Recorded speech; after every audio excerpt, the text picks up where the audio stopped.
story. I'm joined by our international affairs commentator, Douglas Herbert, standing by in Jeddah. Hello to Doug. We have images right now. Bashar al-Assad arriving for the summit. But let's begin, first of all, with Ukraine's President Volodymyr Zelensky really sort of stealing the spotlight today when word finally came down, confirmed that he would be a visitor at the Arab League summit. Tell us more. You're absolutely right to start with Zelensky here, Will. It's an extraordinary turn of events here at this Arab League summit. There's no other way of putting it.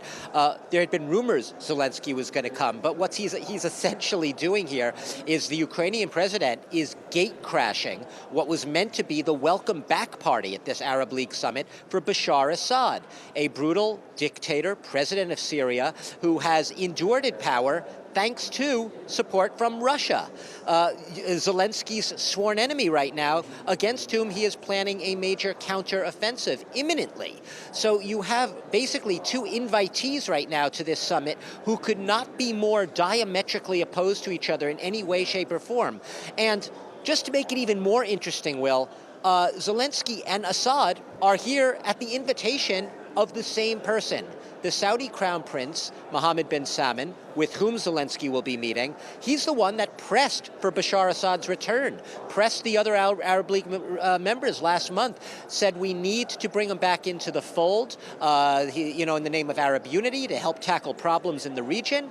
And it's also Mohammed bin Salman, who is the one who apparently has extended the invitation to Zelensky. The reason Zelensky's here, it's Zelensky's first visit ever to Saudi Arabia. He will be holding a bilateral meeting, probably his most important one, with MBS, as he's called here, and they'll be discussing a whole bunch of things. It's perhaps no coincidence that Saudi Arabia has recently strengthened its relations with China, China having a big role in this Russian war against Ukraine. It's also Saudi Arabia recently been coordinating its oil policy with Russia. Obviously, that's a big deal when they sit down to talk together. But I think in general, on energy and other policies, Zelensky knows that he can use help from the Arab world. He can use all the partners right now that he can get beyond the Western camp. And that's why he's here right now in Jeddah. That's why he made this extraordinary sort of detour on his way to his expected visit as well to another summit, the G7, thousands and thousands of miles away in Hiroshima, Japan. Yeah, and Doug, as you mentioned, the Crown Prince really pushing regional diplomacy here. Washington probably not looking very happy with the way this is playing out. You could say that again, Will. Look, Washington has not wanted to touch this Arab League summit with a 10-foot pole. It sees Bashar Assad as an abomination. It sees him as a political pariah now and perhaps into the foreseeable future, a man with whom you cannot do any business because he has flouted every norm and rule in the international playbook, starting with the UN resolutions, calling for free and fair elections, calling for the repatriation of Syrian refugees, so on and so forth. So no, the U.S. is looking, as you would say, askance at this summit.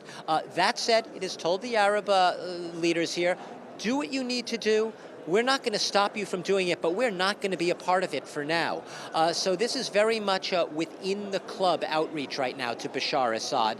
And as long as the U.S. and the rest of the Western camp are, as I said, keeping a wide berth of Bashar Assad, it's going to be a very uphill struggle, if it's possible at all, to really initiate any lasting economic change, let alone reconstruction of Syria, a Syria devastated by war. All right, Doug, thank you very much. Douglas Herbert reporting from Jeddah.